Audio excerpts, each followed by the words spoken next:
Chapter 5 is a series of documents based on the American Revolution. And you can see that. So I'm going to start with kind of the pictures, and then I'm going to kind of walk you through the different documents. So you have this particular poster right here.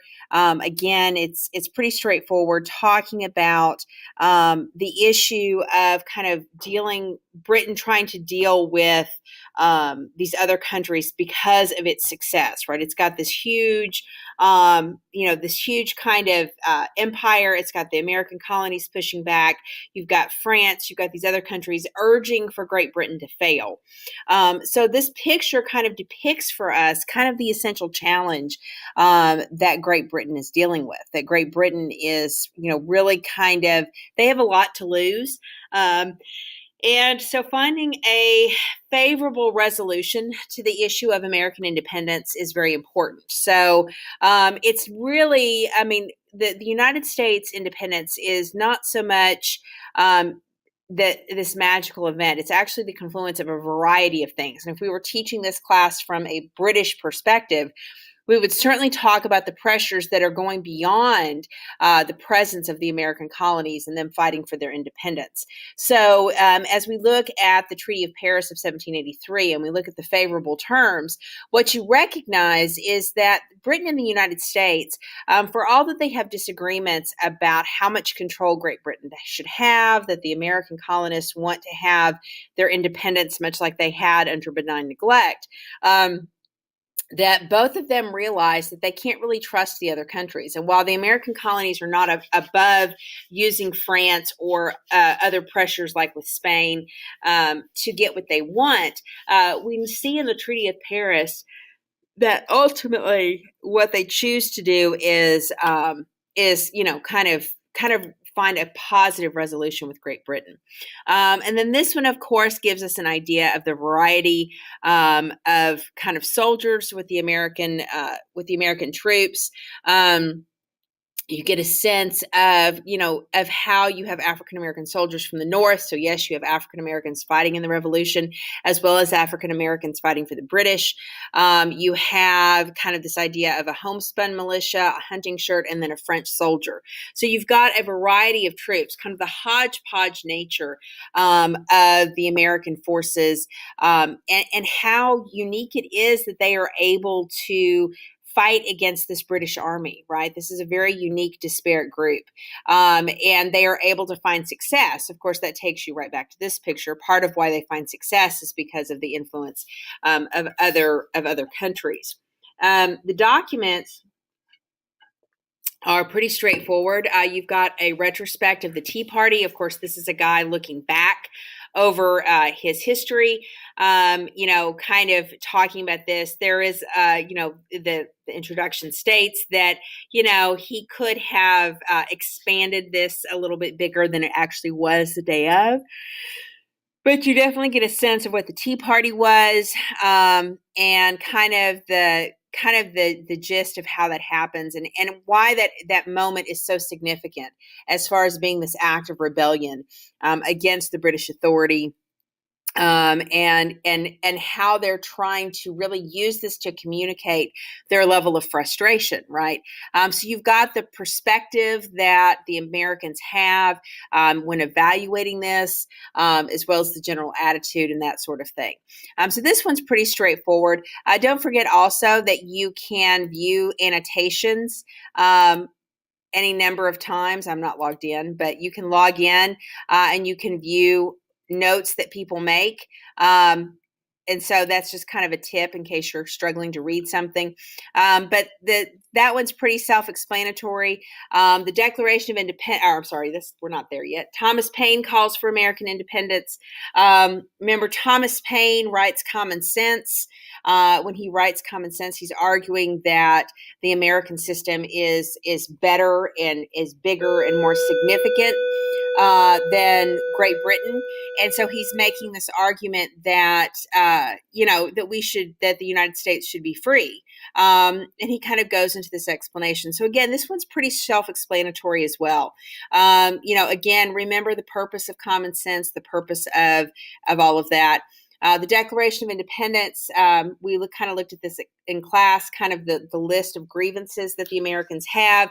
I pointed out kind of the fact that they're addressing this to the king when it's really Parliament.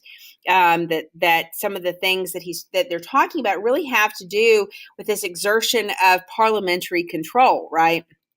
And some of their frustrations that, of course, have been caused in part thanks to things like the Boston Tea Party.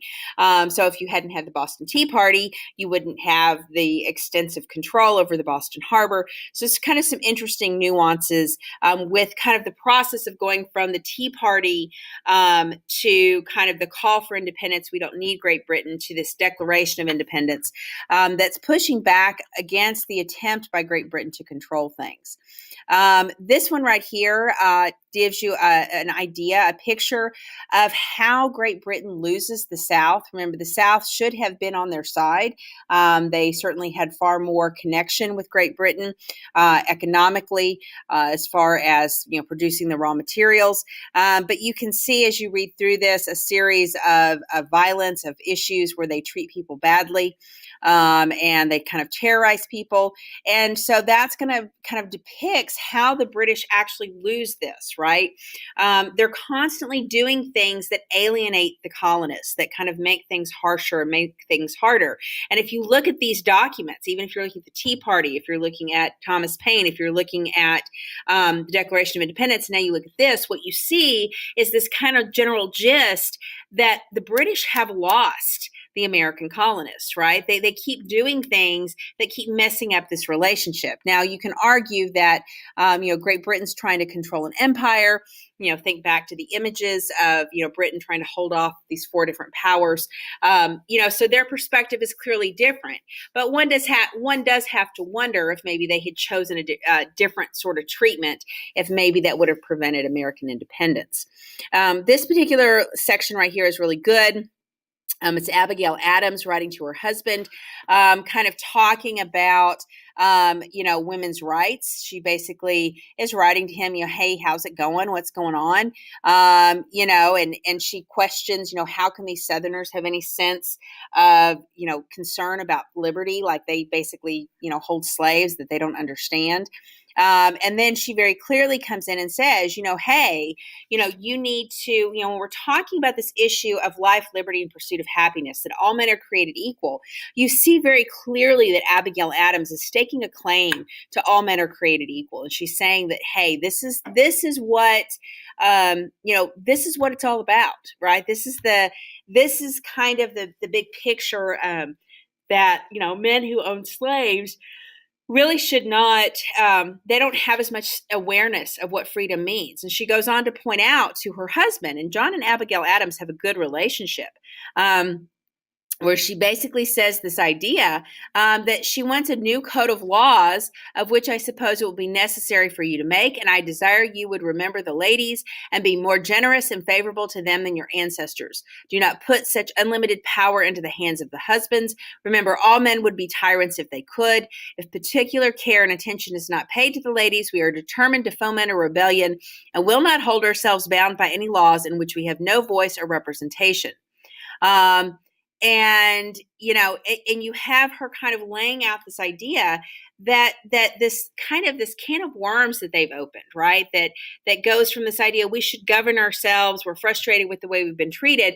And then you've got this Declaration of Independence that presents this kind of idea about representation and equality and liberty that is now, what about women? What about African Americans? How does that fit in with all of this? And kind of encourages, you begin to see that kind of crack that this Declaration of Independence is going to open up bigger questions. And you can see, she kind of talks a little bit about how she wishes to hear from him, and that sort of thing. Then John Adams will write back to his wife, basically saying, as to your extraordinary code of laws, I cannot but laugh. We have been told that our struggle has loosened the bands of government everywhere. So everyone is losing their minds. They think we should have independence constantly, that children and apprentices were disobedient, that schools and colleges were grown turbulent, that Indians slighted their guardians and Negroes grew insolent to their masters. But your letter was the first intimation that another tribe more numerous and powerful than all the rest were discontented. And so he basically says, women are powerful. Like he's kind of blowing it off, oh, to think that you would be upset that you would not have rights. And so basically he kind of pats her on the head and says, you're really in charge of us. You're not really,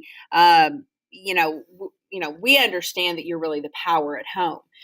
So you kind of have him blowing her off, but I think this exchange between the two of them really depicts kind of the essential tension that we have going on with kind of this idea of what does the Declaration of Independence open? What does liberty and equality really mean? And you had kind of this whole notion that starts with this frustration over British control that ends up with kind of a whole redefinition of what independence and freedom is. And I've mentioned this before that, the American Revolution was not intended to be radical. It was intended to be counter-revolutionary. Let's go back to the way things used to be. Very conservative kind of movement. And yet, in their efforts to go back to the way things used to be, they unleash this kind of idea about what it means to be free and independent. So I think it's really kind of powerful to recognize that this is what happens. And so this is kind of the gist of Chapter 5. Chapter 5 to me is pretty straightforward. So I hope you found it pretty interesting, particularly Abigail and John Adams. So anyways, that kind of introduces Chapter 5.